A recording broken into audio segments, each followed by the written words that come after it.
This episode of Worktapes is sponsored by Duke Timeless Spirits. Duke Spirits is blending modern technology and old school technique by aging their bourbons and ryes in the finest French oak wine barrels from 1932. And listen, I have some firsthand experience drinking their whiskey. It's sweet on the nose and the palate, but there's no burn going down. The spice, the cherry notes, the subtle citrus tones lingers really nice. Duke Spirits offers high-end, well-crafted bourbons, ryes, and tequilas. My favorite being the Extra Añejo Tequila Founders Reserve. Go to dukespirits.com to learn more. And remember, kids, you gotta be 21 to drink alcohol. Never compromise. Drink responsibly. dukespirits.com.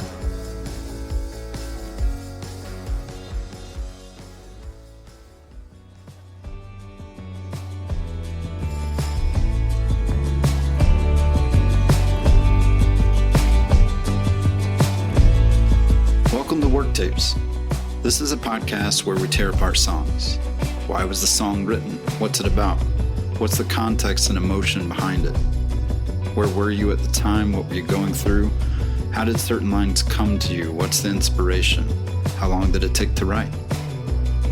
I'm Brandon Carswell, and I'm fascinated with songwriting and how songs are built from the ground up. It's easy to hear a full production song on the radio and dismiss its origin story. I want to hear the rough draft of a song, or the work tapes. I want to explore the very beginning of how songs that move us and make us move are born.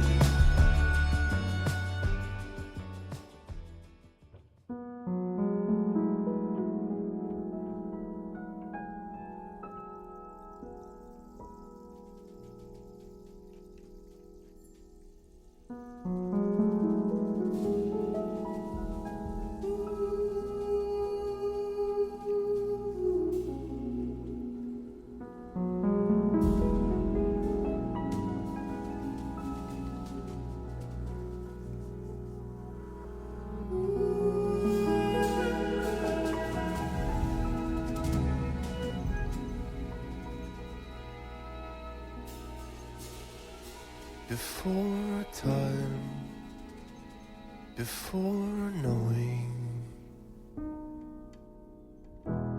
not yet walking, not yet growing, all was calm, I knew no want,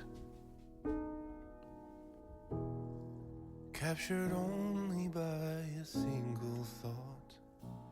Hey, Welcome to Worktapes. This is Brandon, as usual, and I'm joined by my longtime friend, pal, and musical extraordinaire, Kevin Dailey. howdy. What's up, man? How are you? Thanks for coming over. Yeah, happy to be here. I'm so happy you're here. Yeah. When I started this podcast, you would have been one of the first on my mind to do this with. And we've been talking about it for a little while, but I am super excited. Same here. I'm a longtime fan Thanks. and friend. Yeah. Friend first, fan second, Friends first, always. always. Yeah. How are you? I'm good. Yeah, drinking some of your delicious coffee, which you graciously shared with me. Always. Yeah. The Mocha Master. Yeah. I wish I could get a sponsorship from Mocha Master. That's a great reason to have a podcast, is just to get some free coffee. That's a great reason to be a podcast guest, is just to get a cup of free coffee with a friend. I get bourbon. I have a bourbon spot. So Sick. if you want some, I have some. Duke. Sure. I should mention that. Or I already played an ad. Oh, nice. So when I edit it, there's an Okay. ad spot. That's how it opens the show. Really? For Duke Timeless Spirits. That sounds delicious. It is. Wonderful. It's pretty good. So if you want some, we have it here. Okay. Are you a bourbon guy? Yeah. Are you? I do. I love bourbon. More than like beer or anything else? Yeah, I think bourbon is my favorite of the alcoholic options. Yeah, it's nice. And I don't keep it around that often for that reason. 'Cause Yeah. somehow the bottles just disappear. Yeah. It's a mystery. It's magic. Yeah, I don't know where it all goes. Me neither. It's not good if you can't remember. That's for sure. Kylie helps remind me. Your wife, yeah. So for context for our listeners, I've known Kevin a really long time. I would say we're closing in on 20 years. Early 2000s Nashville. Yeah. Wow. We palled around, gigged around a little bit. All kinds of stuff. But for our listeners, who are you, Kevin? What do you do? Where did you come from, my friend? Grew up in Charlotte, North Carolina, and moved to Nashville. I think it was maybe 18 years ago, something like that, close to 2 decades, to pursue a internship with a recording studio here, which went awesome. I studied under Brent Mayer. It's a wonderful man, wonderful record producer, and his engineer, Charles Yingling, and they taught me a ton. Was that at the Blue Room? That was at the Blue Room, Okay. yeah. I remember that one. Berry Hill.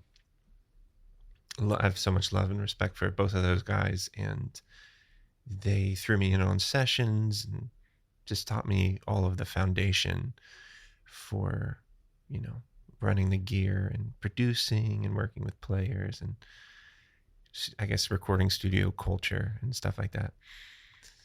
And came here really, I think, to be an engineer, and did mostly engineering work, but over time have become more of an artist, composer, record producer. Mm-hmm. I mix records for people, play on records for people, produce them, or sometimes write and record my own music, or arrange like strings, woodwinds, horns, kind of stuff. I score films. That's really fun. And I grew up, I pull from all of my experience growing up in a musical family. My dad is a brilliant and scarily competent musician on every instrument. Mm-hmm. And he is a good teacher, and his dad and mom before him are both music professors. And I grew up with music, and I remember at times in school, this was really early, and this probably didn't happen many times, but occasionally I'd be reciting ABCs and I'd go A, B, C, D, E, F, G, A, B, C, and would just restart, because that was maybe the idea of the musical scale was in there as early as the alphabet was. That's wild. Yeah. Your dad was good at teaching you that. He was really good at teaching. We would drive down the road and he'd put on the radio something like Earth, Wind and Fire maybe, or Stevie Wonder, or some crazy jazz fusion stuff, or just pop radio, or maybe some CCM.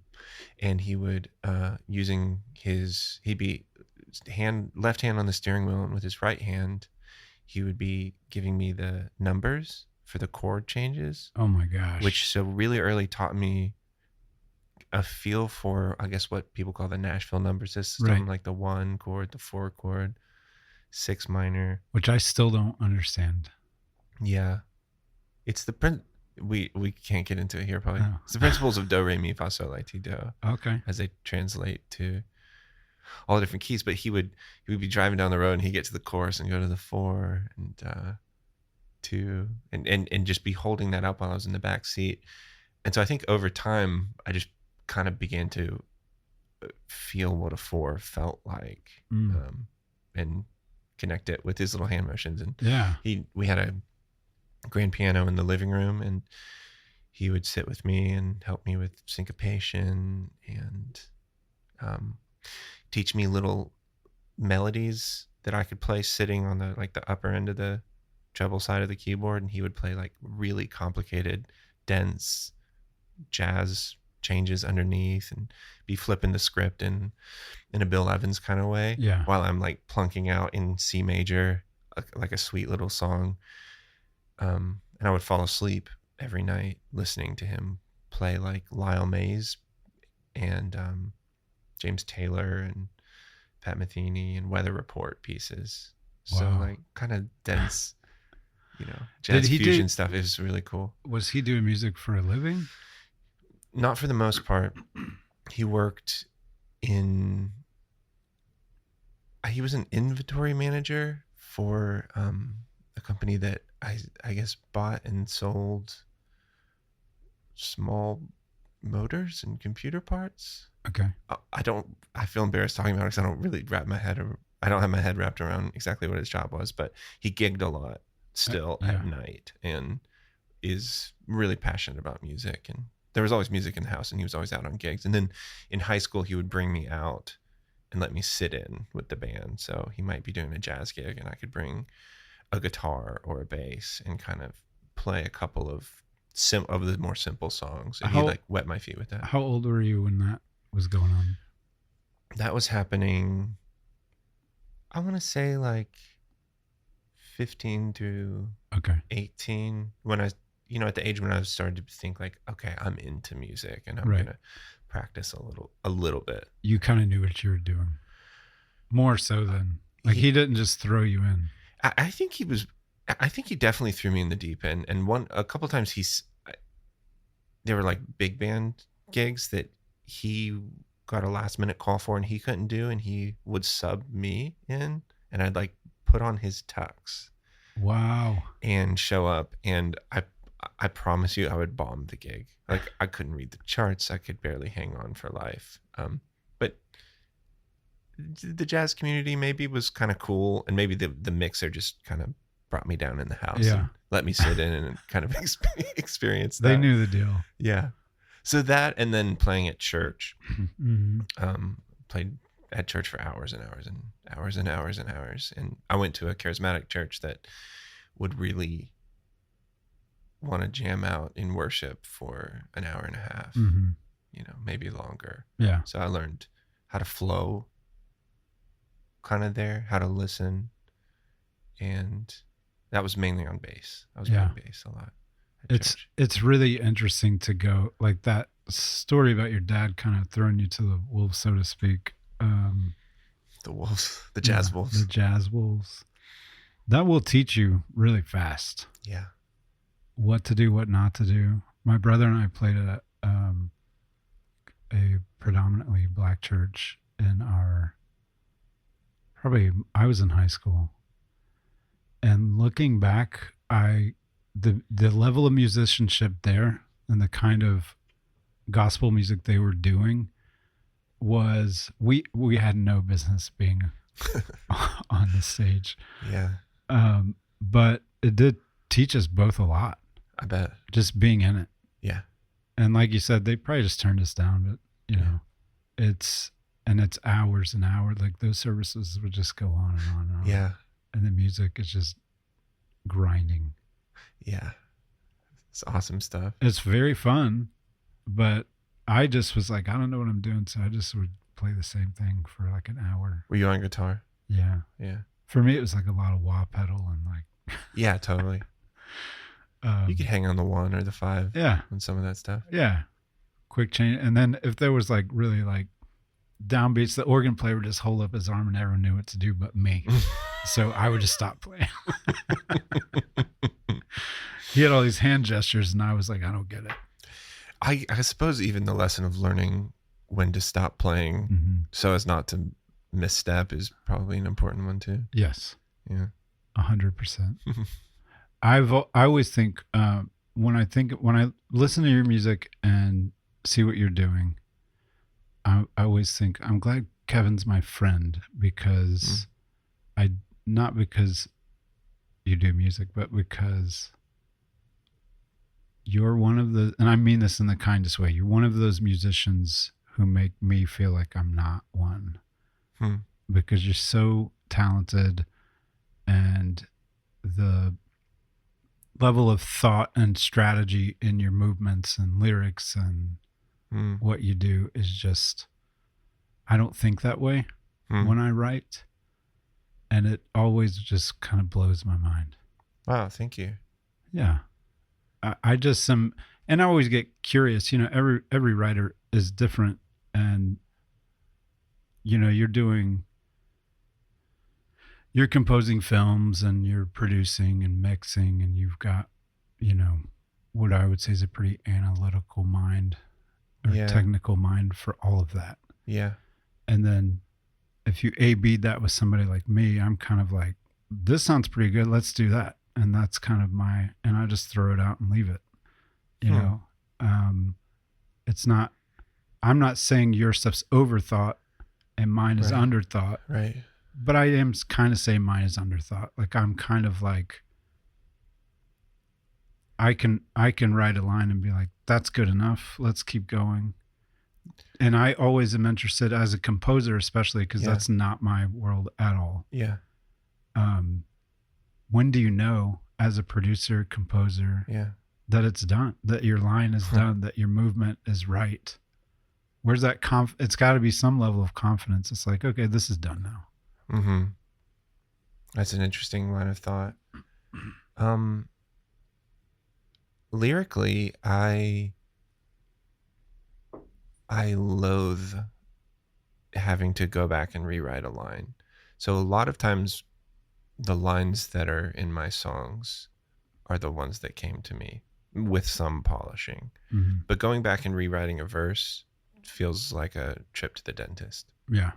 So, but in that I try and really open myself up to what the song wants to be, try and position myself in a really, I don't know, emotionally, psychologically, spiritually receiving posture, perhaps. Mm-hmm.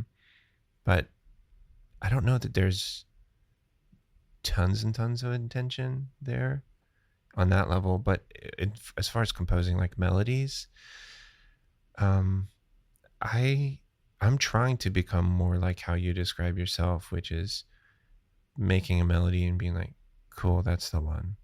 Great. I'm trying to develop the level of confidence to think that my first thought might be the best, maybe with a little tweak, you know, like you kind of refine it a little bit, but not to go back to the drawing board and continue to revise. But I'm prolific. So every song I've written, well, for this Garden Friend project, which I guess we're talking some about today. Yeah. The recorded Garden Friend songs are the only Garden Friend songs that exist. I just have a mind to, if I'm like going to make something, I'll finish it. Okay. So maybe what we're referring to a little bit is my like finisher drive, because I'm so motivated to, I like bliss to me is a list with all the boxes ticked. Yeah. I just think that is incredible. So getting things to the finish line is exciting. So maybe that, I don't know if I'm answering your question or just rambling, kind of. I think there's a little when you said something about what did you say? The confidence coming from completing it or something like that. You said, because what I was thinking was, my question was more geared to, how do you have so much confidence to know when something's done? Yeah. Or to start like thinking about a film, composing a film to me is like, first, how do I start? Right. It's how you eat an elephant. Right. One bite at a time. Right. Yeah. So that makes sense to me. Yeah. But then my confidence would be like already shot. Yeah. Because I'm looking at the whole elephant and going, there's no way. Right. And then you're saying your confidence is built on finishing the thing, right? I think so. If for film, for instance, once I get my marching orders and know like how many pieces of music I need to compose, that immediately goes into an Excel spreadsheet, and the Excel spreadsheet has like draft 1, mix 1, revision 1, completed, all like little check boxes. So Yeah. it's sort of like I've maybe developed how to manage myself, like analytically. Or part of me is Mr. Manager. Yeah. And I go like, you have to work on this. And then I put it on my Google Calendar, and like, there's as much as I'd like to be insecure and wallow or do anything else but stretch creatively. Mm-hmm. I'm like, this is my job. Kevin, my manager told me that I have to do this and I have to check this box. So I sort of limit my sense of freedom to flounder on an idea and just am like, go. Yeah. Like, let's go. Who cares how you feel about this line or this melody? Like, you just have to make something. But you care. I do, yeah, a lot. Because you, like you said, you're prolific, so you're going to go, or maybe you care too much. I'm probably a perfectionist to a fault at times. Yeah. Which is, pays off in a lot of respects, and then I'm the opposite. So it's not that I don't care about perfection. Yeah. It's more like I'm like, this cannot be perfect. And so I'm going to sit where it is for better or worse or whatever. This is what I wrote. This is what it is. On to the next thing. Interesting. And maybe the next thing will be better than this. Or I can come back to this later and just tear it apart and use it for something else. Yeah. That's kind of what I think. Are you an Enneagram person? I know about it. Do you know what you're... I don't worship it. You don't have an Enneagram altar that you burn candles at? It's in the basement. I know about it. Go ahead. What's your type? 4. What's your wing? Do you know? I don't know that. I think it's a 3. I can't remember what the 3 is now. But I know, like, if 4 could have a 4 wing, that would be me. Yeah. I'm very 4 all the way through. Very 4-y. And you are... 4 with a 3 wing. You're a 3? You're a 4. Yeah. Oh. Interesting. Yeah. But see, I'm not as... I like the checkbox thing you talked about. Yeah. I do like that. Yeah. But follow through for me is the problem. Yeah. Me too. Because I made a list today of what I need to do. Yeah. But I didn't reference it very much today. Right. Okay. I made the list. I might have finished some of it. Yeah. I don't know. But sometimes I do follow through pretty well. Well, I mean, we're allowed to shift and change, and we contain multitudes. But that freedom of flounder line, I like that because I give myself the freedom to flounder too much on things like that. Yeah. That'd be a good record, Freedom to Flounder. But I keep seeing the Little Mermaid guy. Oh. Flounder. Freedom to Flounder. That'd be the cover.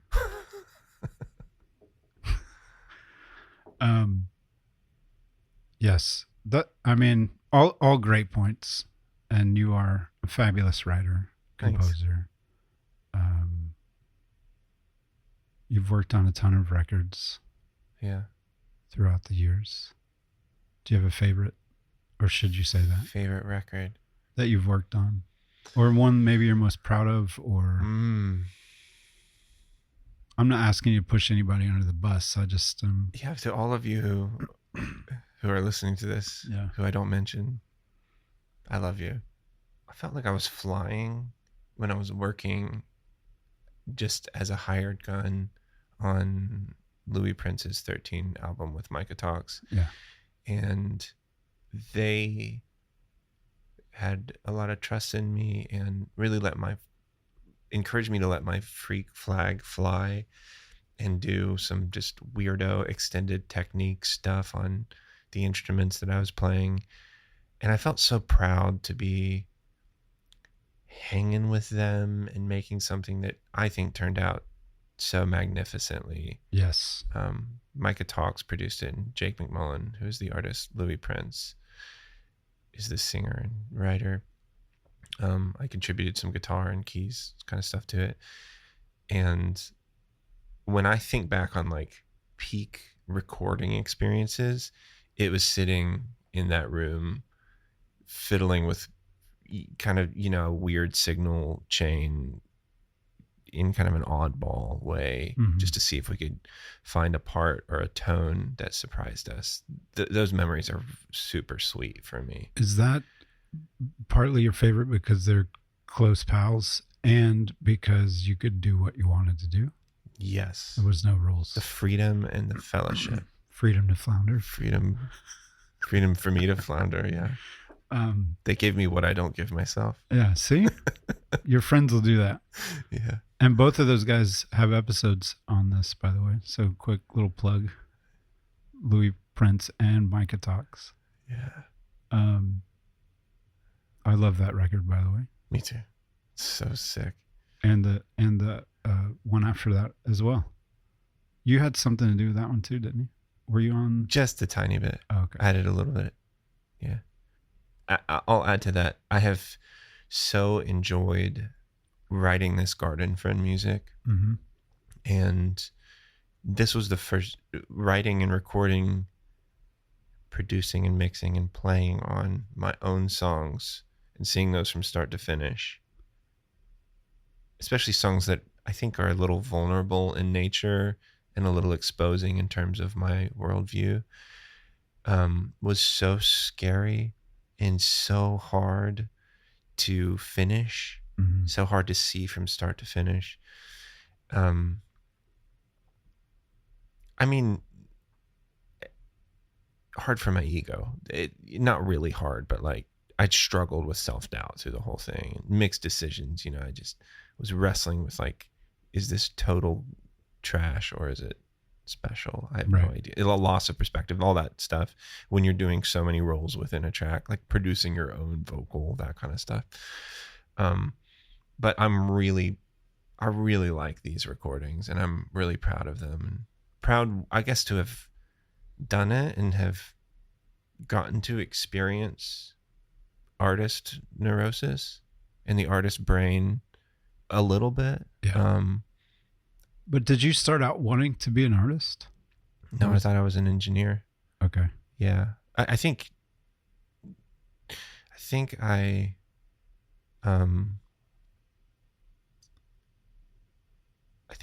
learned how to do a lot of different roles in the music industry for two reasons. One, because I needed to figure out a way to make money. So I would just be like, yeah, I know how to do that. And then would quickly learn how to, help with the record making process in new ways, like mastering things or, just like skill sets that I knew weren't too far, but were just a little out of reach. So I learned how to do that. But also there was this thing that I think deep down I always maybe wanted to sing my song and let my voice be heard, and was afraid to do it, just insecure, self-rejected maybe. And so I would kind of voyeuristically do all the roles that surrounded an artist because I like artists. So I was more of a shadow artist, as Julia Cameron calls them. It's more comfortable to support someone else. Yeah. And then but with no risk, I don't have to be judged by the unseen audience in the marketplace that might one day hear my music. Instead, I can just live vicariously through all of the artists that I'm helping service, which,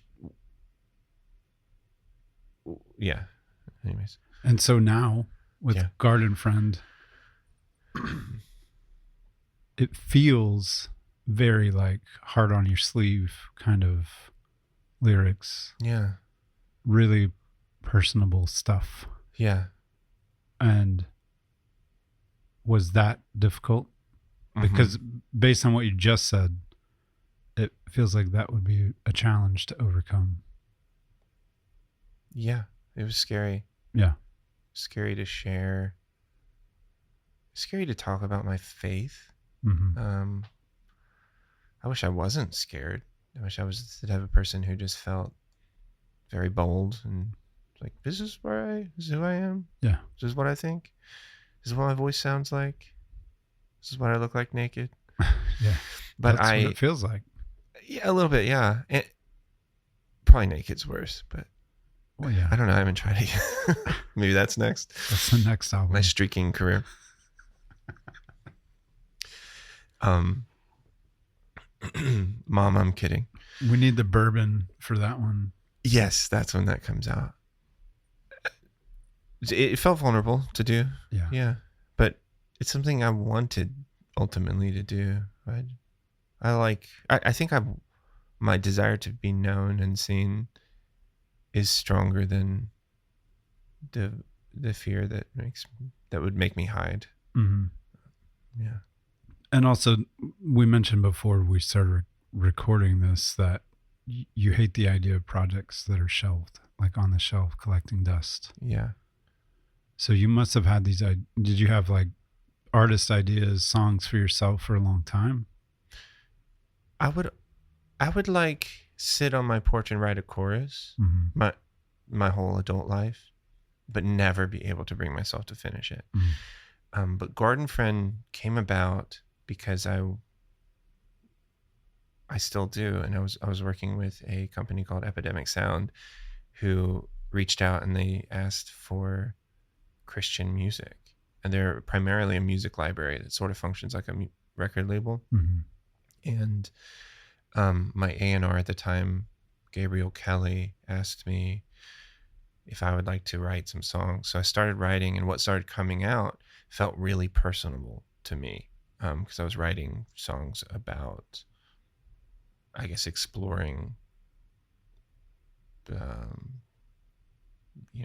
unseen world and our relationship to the divine and prayer and stuff like that, right? Rescue from God, like exploring themes like that. And it's like that once I started to write about that topic, I couldn't help but make it really personal. And Gabriel, my A&R, was really gracious and kept encouraging me to just kind of do my own thing in that space. Yeah. So I'd like to say that I just started writing and recording Garden Friend of my own volition and seeing it done, but I actually was being paid to do it. And I have, I've got some kids at home and some bottom line needs. So that was kind of a God gift to just finally have to face my fears because it met my needs. Right. It was kind of a cool setup. Yeah. Because I wouldn't have, I don't think I would have recorded myself singing whole songs. I like the idea of it. It'd be like a hope or a dream for me, but to actually finish it, the deadline is the motivator. Okay. Yeah. You got to check the box. So I haven't been asked to do any more, and I haven't yet finished another Garden Friend recording. There is some in the works currently, with this awesome artist named John Mark Pantana, and he and I and this guy Mark Barlow have written a bunch of Garden Friend and John Mark Pantana songs, and we're going to do like a collab record. Awesome. But I don't have a delivery date for it. So of course I just have like let other projects come before finishing it. Maybe by the time this podcast's out, I'll have started it. I don't know. Okay. Well, that's a good lead in to talk about the song Hey Lover. Yeah. Which I told you before, two things. This song, I've been crying because I've been listening to this song today. It's that kind of song, and it's absolutely beautiful and crying in a good way. When I told you, when I asked you to do this and we were talking about it and we landed on this song, the only way I knew how to describe this song when it starts for me, there's only a few songs that do this, and I really do genuinely mean this. There are few songs, period, that make give me like a sense of peace. Like, I think I texted you and I said it makes my shoulders rest. Like I just like sink into it. That's really cool. Right when it starts. Yeah. Because it's in 432. I'm just kidding. That's probably. But it is in 432. We're gonna have to explain that now. Okay. Yeah. And so maybe we'll go back to You were complimenting me and I deflected it. So keep going. Keep It's not a therapy session. You can do what you want. This song does that for me, and it doesn't. This is one of those songs, I'll say for our listeners, that it's not one for you. You can put it in the background if you want. It's not that song though.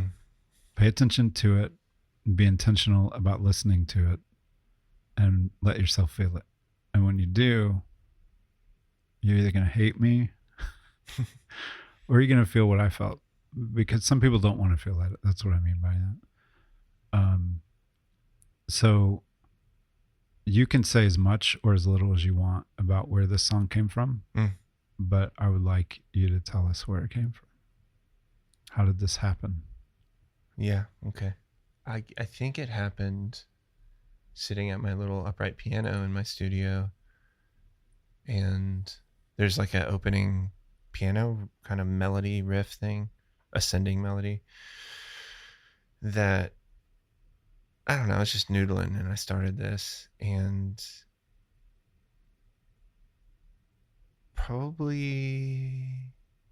this song is kind of about, it's kind of a sorrowful song,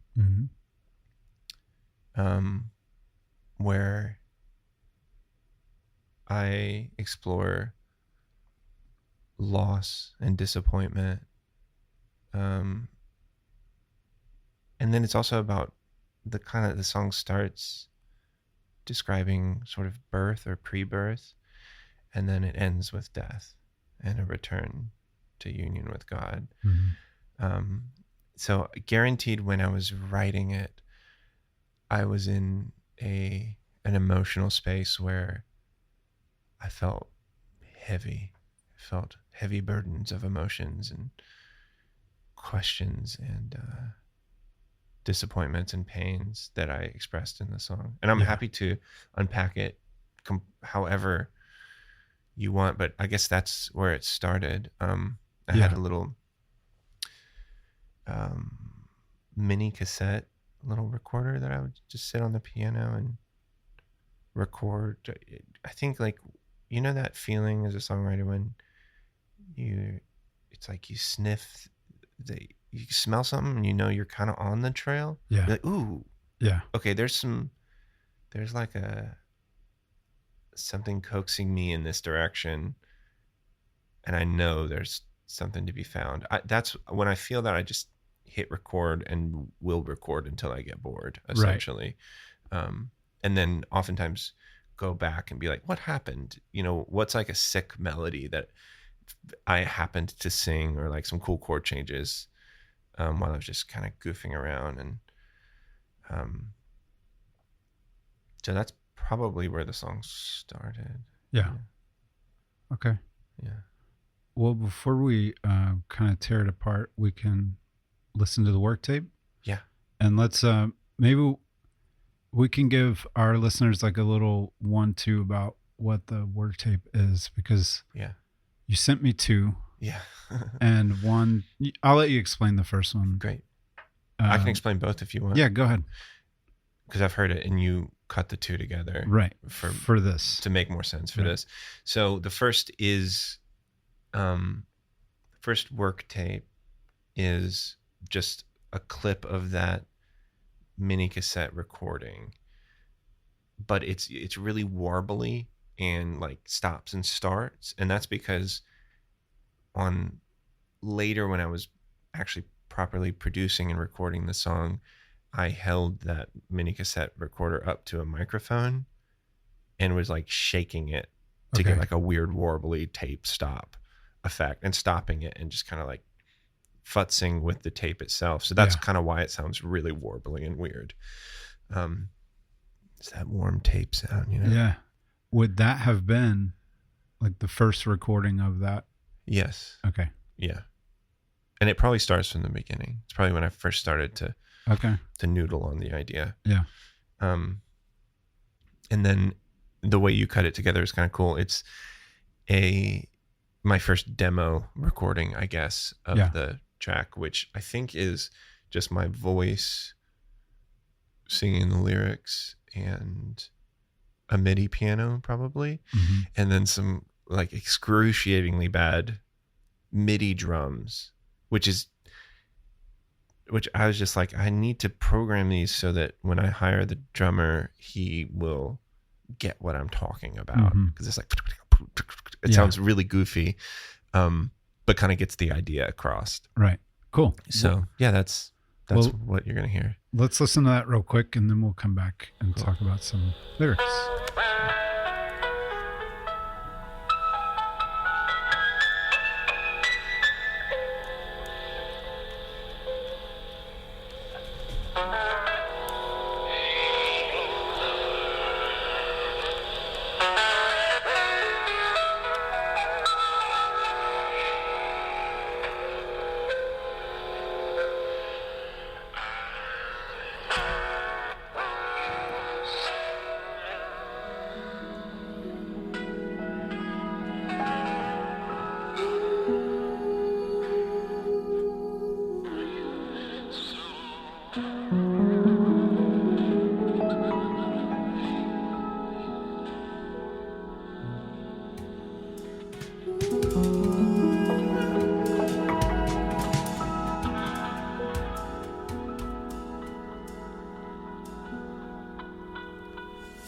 Before time, before knowing, not yet walking, not yet growing, how sweet it'd been, littlest eyes open, serenely soaking all the kindness in. Hey lover,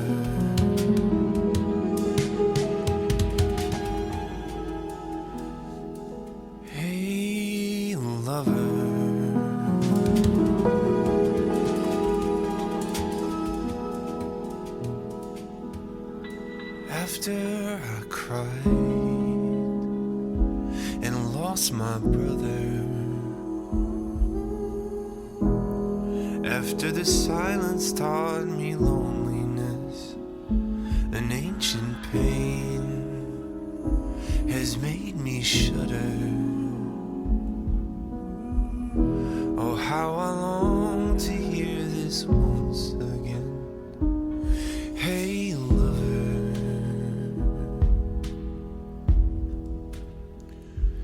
hey lover,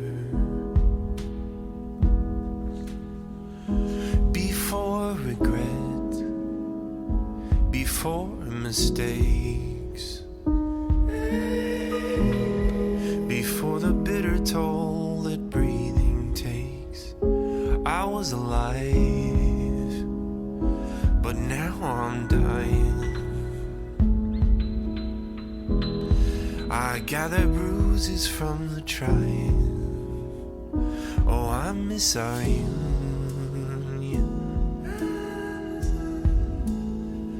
I miss our union.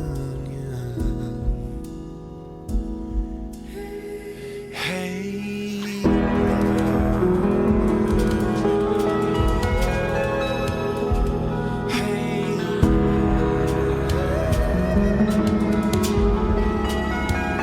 hey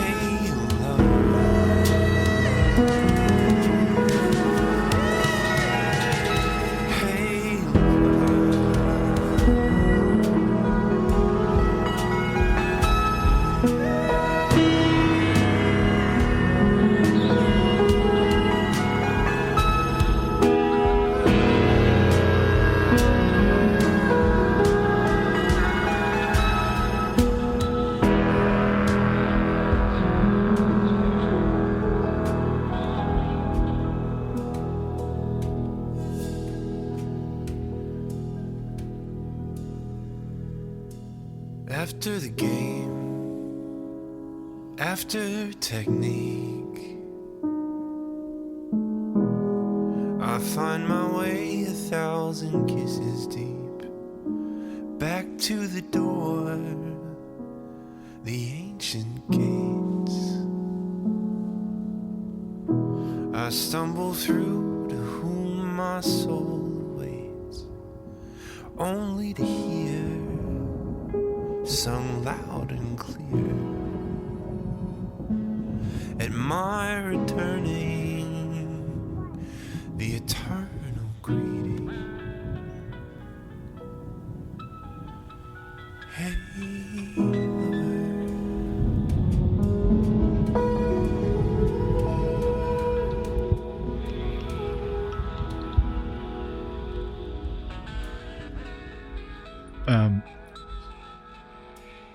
I really like this work tape, and I like that you let me blend them together because a lot of times on this show I'll get multiple work tapes and I never know which one to use. So I have to use whichever I think is going to make the most sense for the listener to comprehend. Yeah. But I get this like privilege of hearing people's like first, like they're just stumbling upon this beautiful song. Yeah. And I think that it's very,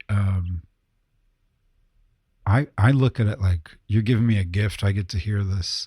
Not a lot of people get to hear this, and so most of the time, just to let the cat out of the bag, the work tapes on this show are probably like a second or third draft. Okay. I think. Yeah. Sometimes they feel kind of formed. Sure. Yeah.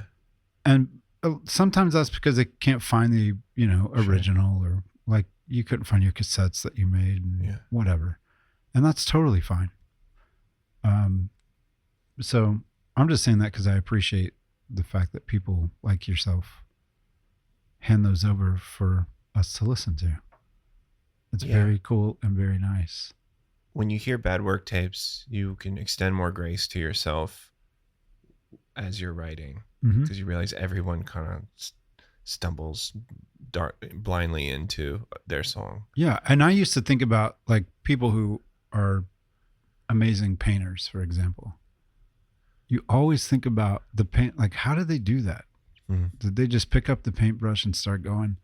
And a lot of times they sketch it out first with a pencil, and then they start filling it out.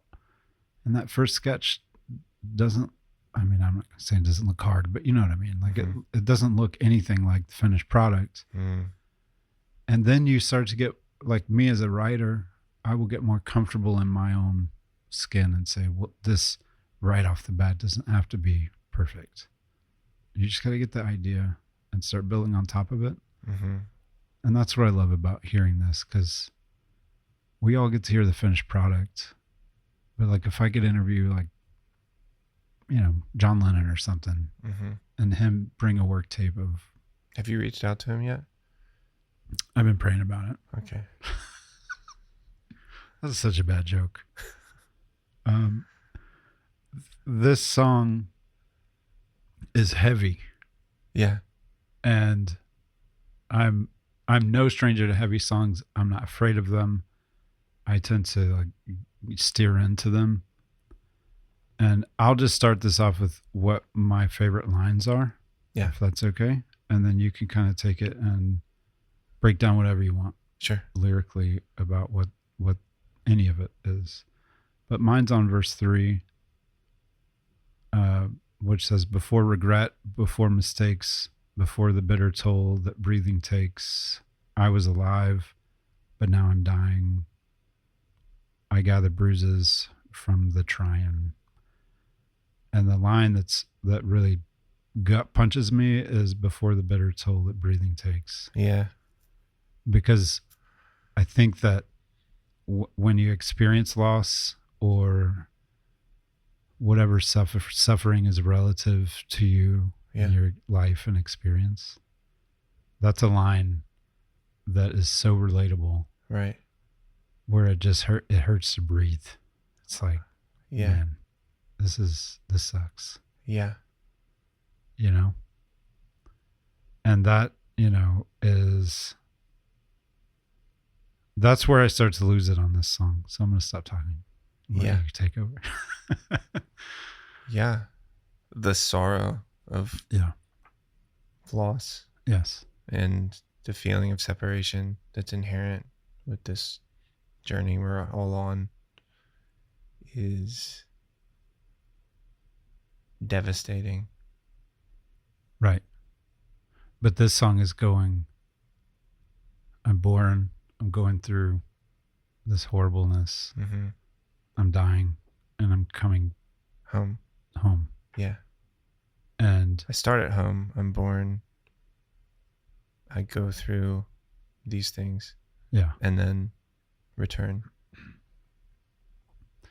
And which makes me think of kind of the very, like, I've been thinking about this recently. I don't know why. The phrase of everything happens for a reason, and how ridiculous that sounds. Mm. And while I believe it to be true on a lot of levels, I still am like, there's more to it. There's got to be more to it Mm-hmm. than just like your comfort is everything happens for a reason. Mm. That doesn't sound comforting to me. Perhaps a better way to, maybe another way to think about it is reason can be made out of anything. Or reason can be made out of everything. Right. And yes. And I think because all of this in my head, this like revolves around this song, or the song revolves around this idea. Mm-hmm. But it's the scripture. It's God using everything for our good. Mm-hmm. Isn't that we start at home, we go through this, we end up at home. Yeah. So it's a big circle, and he's conforming us to himself, and that's the way it has to be. I guess that's the way. I'm not preaching. I'm just going with the idea. Right. That's the way it has to happen. Yeah. There's really none of that optimism in the verses of this song, actually. Right. Yeah. It's kind of a song that lives without any like, but it's all going to be okay. Mm-hmm. Or like, but this is going to grow me and make me stronger. It's more like a pronouncement of the pain of loss. Right. Yeah. But even just being able to say that is kind of hopeful. Yeah. Right. You're not you're not dead in it. No. You're not. There's a proclamation. There's not a giving up. Yeah. Yeah. I mean, the song might be proof that I'm not a nihilist. Right. Yeah. Yeah. Yeah. That reminds me of Psalm 88, where the writer talks about, the whole psalm is just nothing but woes and awfulness. Yeah. But he's praying to the Lord. Yeah. And that right there's the spark. That's the glimmer. That's the hope. Right. If he had fully given up, he wouldn't have been in that prayerful mode. Right. And I think people miss that. I miss it all the time.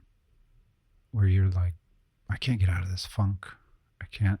Sure. Things are too hard. This loss is too heavy. Yeah. And you're forgetting that you're crying out right then and there. Yeah. Yeah. Yeah. No shame in feeling like shit and right. Being honest about it, I guess. Yeah. Yeah. I did like writing that line, the heavy toll that breathing takes, because it's a nice rhyme too.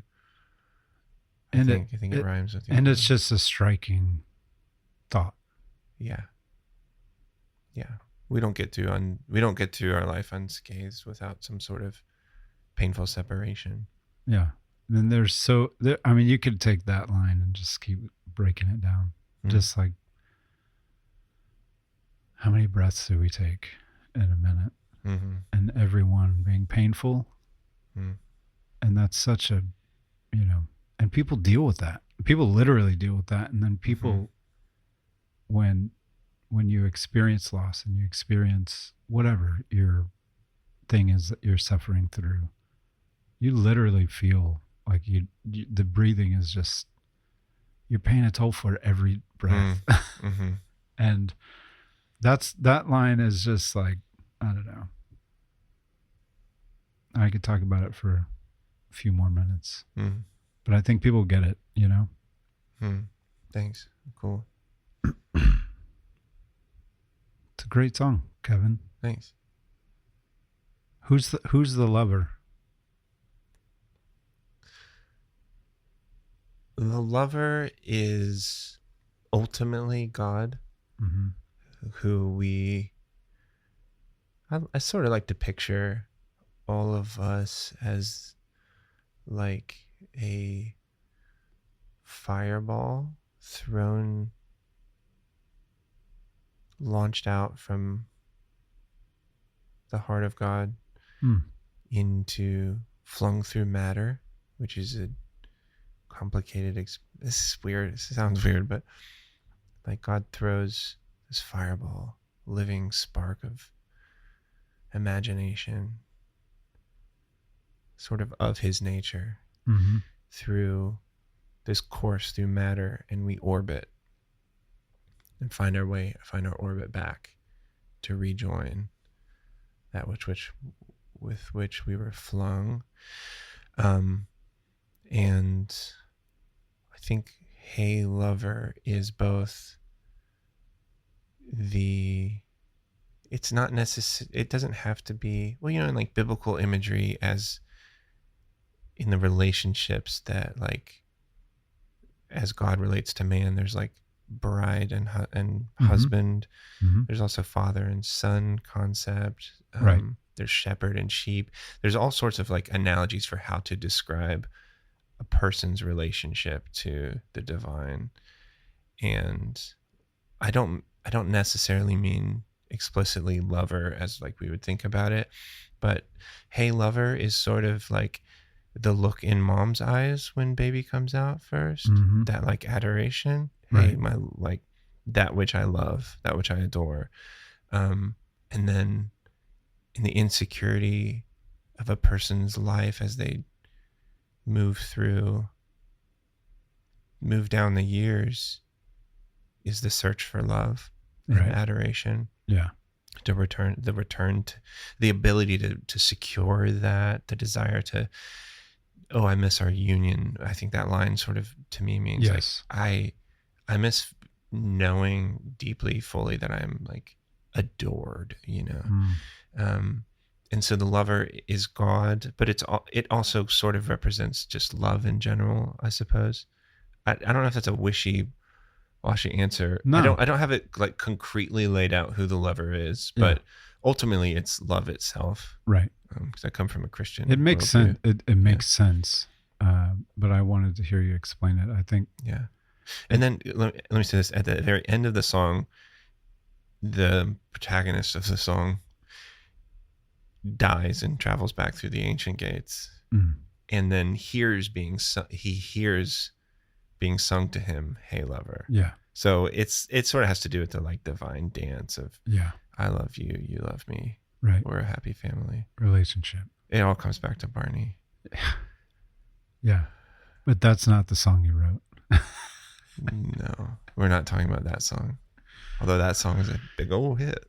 He's scheduled a few episodes. Yeah, Barney himself. That would be so much fun. Yeah.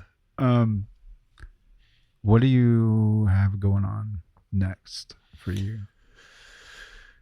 Yeah.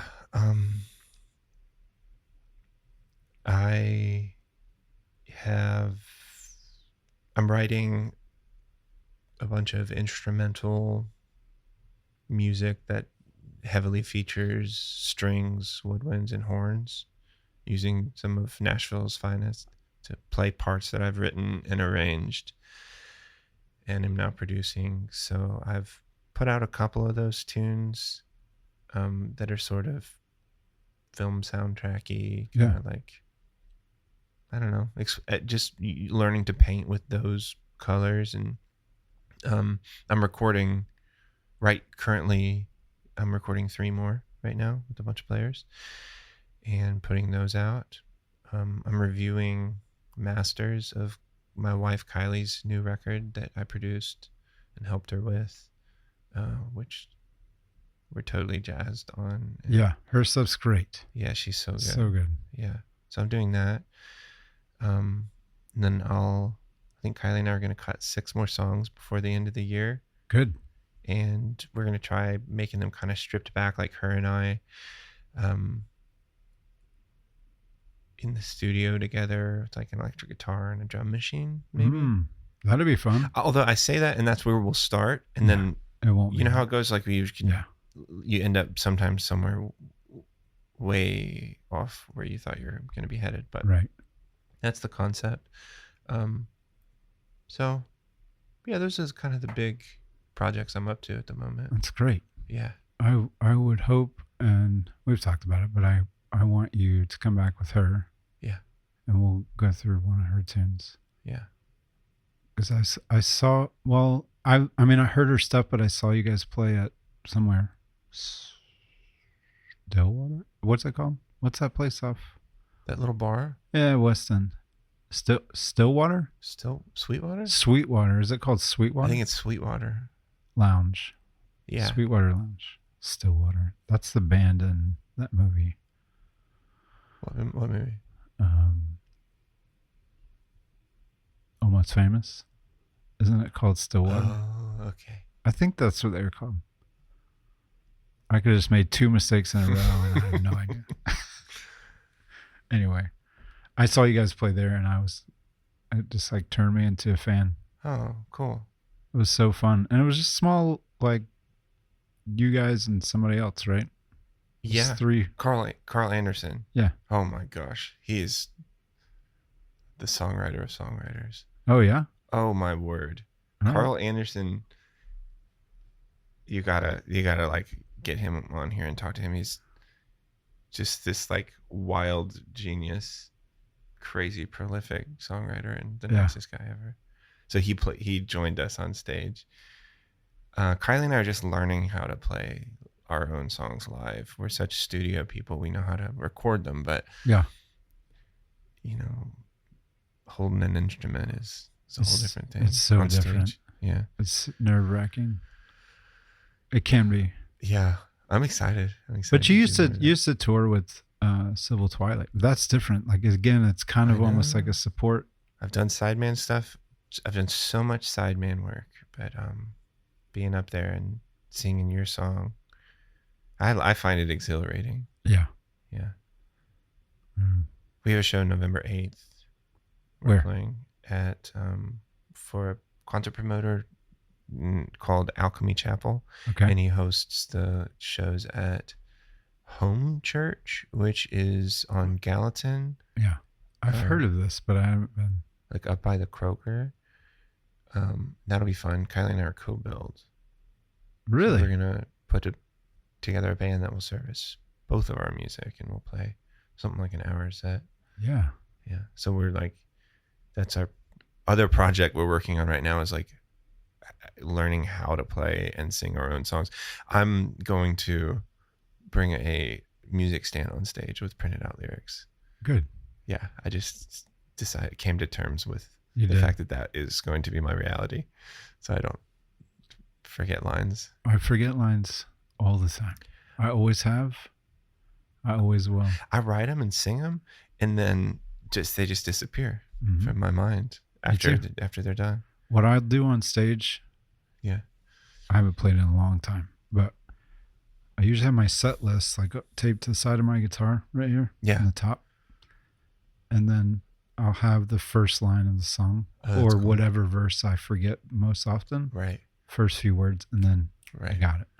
But if that's because there'll be like verse 2 and I'll be like, oh, I can't remember how it starts. Yeah. But what was funny back when we used to play a lot is the drummer would always remember. And I'd look back and you remember the lines? Yeah. That's hilarious. And then he would shout them out just in time. Different people have a different mind for that. I went to see this show last week. It was Buddy Miller singing some songs, which he's, man, what a G.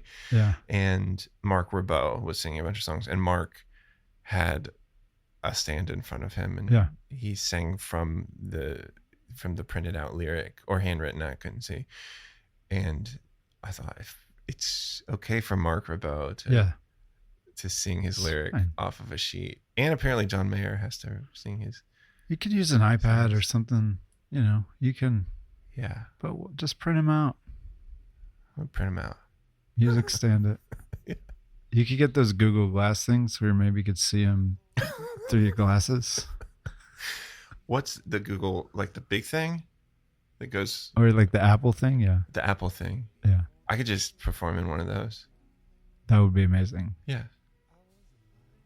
You would look cool too. That's another upside, is I would look really cool. And you wouldn't have to look at the crowd. Who wants to? I Nobody. don't acknowledge them. No. You're there for you. An audience of one. Yeah. My ego.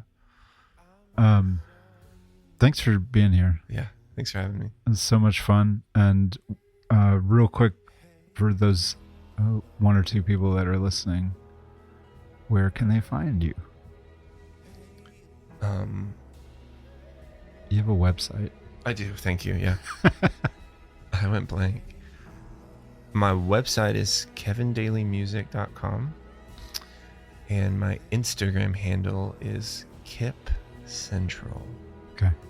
At Kip Central. And those are probably, you can send messages to me through there, find out kind of the things I'm doing that I'm talking about. He's married though, so stay away. Stay away. Cool, bud. Thanks so much.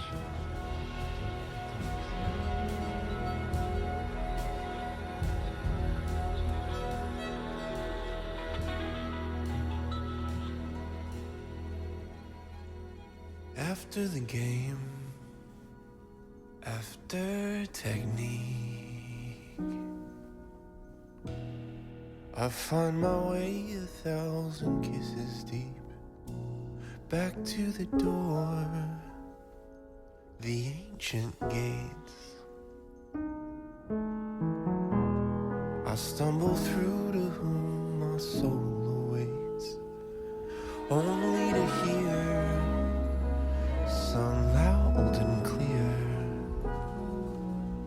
at my returning, the old reprise.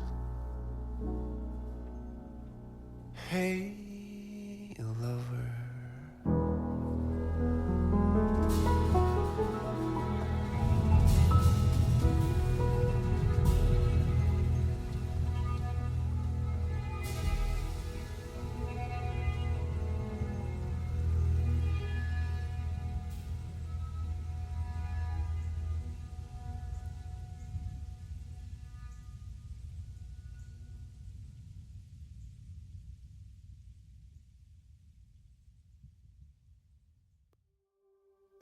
When we're gone, what will be left behind? Beside trust funds or coin collections, we live on through our stories, the legends and legacies that tell of our greatest successes, our wildest ideas, our biggest failures. And what better vehicle for a story than music? Our musical heritage holds many truths about our humanity, and perhaps even more mysteries. I mean, my whole thing here is basically a theory. There's nothing here that I can prove or disprove. Join me in my quest for answers as I explore untold stories. Breathe a little bit of life back in a Dial song. That's my contribution to the band. Go on unforeseen adventures. We are getting in Unit 92. My son Walker, this one's for you. This is Will's handwriting. Dive deep into conversations with some household names. Hey, this is Amy Grant. Hey everybody, it's Vince Gill. Hello, this is Ben Folds. And peer into dusty corners of the internet. I am in full belief that Pink Floyd intentionally wrote their album, Dark Side of the Moon, to line up with The Wizard of Oz. Hear from those whose hearts define what it means to be human. That music, it don't discriminate. It's one of the things I know that bring people together. If you put a smile on a kid's face, then you've done a day's work. And those who knew the stakes of their calling. My first thought was, this is 50 grand. This is worth 50 grand. When they heard me sing, And he said, well, wait a minute. We're getting ready to do this Scooby-Doo thing. Get him. Join the journey as I see how far my questions can get me. What is the power that music holds to do this kind of thing? It's like a scientist, I don't really know why this works all the time, but every time I do it, it works. But when we search for answers, we rarely find the ones we expect. And sometimes we realize that we don't need an answer at all.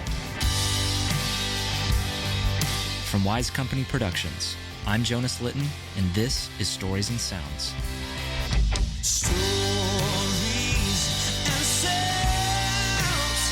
Oh, everywhere you turn, there's a dream in a making. Each step you take, there's a history waiting. Sing, where are you now? Oh, 'cause we're ready for your stories and sounds. Available wherever you listen to your favorite sounds.